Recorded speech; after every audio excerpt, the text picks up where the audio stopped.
ബിസ്മില്ലാ അൽഹംദുലില്ലാ വസ്സലാത്തു വസ്സലാമു അലാ റസൂലില്ലാ വഅലാ അലിഹി വസഹ്ബിഹി അജ്മഈൻ അമ്മാ ബഅദ്. എല്ലാവർക്കും രണ്ട് ലോകമുണ്ട്. ഒന്ന് നാം പാർക്കുന്ന ലോകം, രണ്ട് നാം ജീവിക്കുന്ന ലോകം. പാർക്കുന്ന ലോകമെന്ന് പറഞ്ഞാൽ നമ്മുടെ പരിതസ്ഥിതിയും അതേപോലെ പാരമ്പര്യവും അനുസരിച്ച് നമ്മൾ ജീവിക്കുന്ന ഇടവും നമ്മൾ ജീവിക്കുന്ന ചുറ്റുപാടുമാണ്. എന്നാൽ ജീവിക്കുന്ന ലോകമെന്നത് അവനവൻ്റെ മനസ്സിൻ്റെ മനസ്ഥിതിയും മനോഗതിയും തീരുമാനിച്ച് മുന്നോട്ട് പോകലാണ്.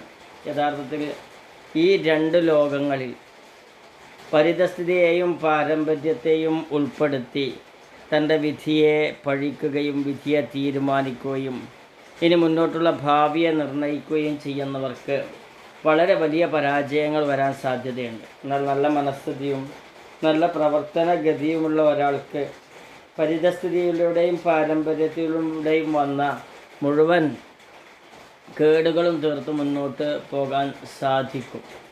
ഏത് വ്യക്തി മഹാനായിട്ടുണ്ടെങ്കിലും ഏത് വ്യക്തി ത്യാഗിയായിട്ടുണ്ടെങ്കിലും അയാളുടെ പരിതസ്ഥിതിയെയും പാരമ്പര്യത്തെയും വെല്ലുവിളിച്ച് അയാളിലുള്ള ശക്തിയെ പുറത്തെടുത്ത് മുന്നോട്ട് പോകുമ്പോഴാണ് അയാൾക്ക് മാറ്റങ്ങൾ ഉണ്ടാകുന്നത്.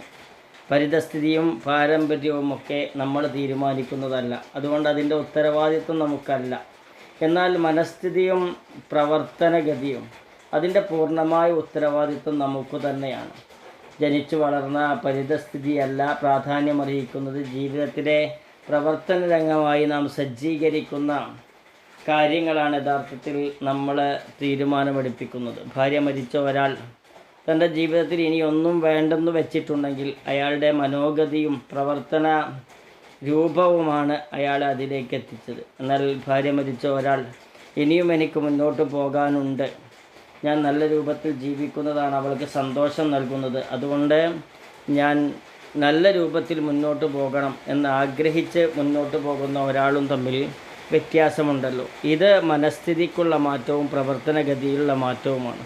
നമ്മൾ മനസ്ഥിതിയെയും പ്രവർത്തനഗതിയെയും കണ്ടെത്തി അതിനനുസരിച്ച് മുന്നോട്ട് പോകാൻ ശ്രമിക്കൽ ഏറ്റവും പ്രധാനമാണ്. അള്ളാഹു അനുഗ്രഹിക്കട്ടെ.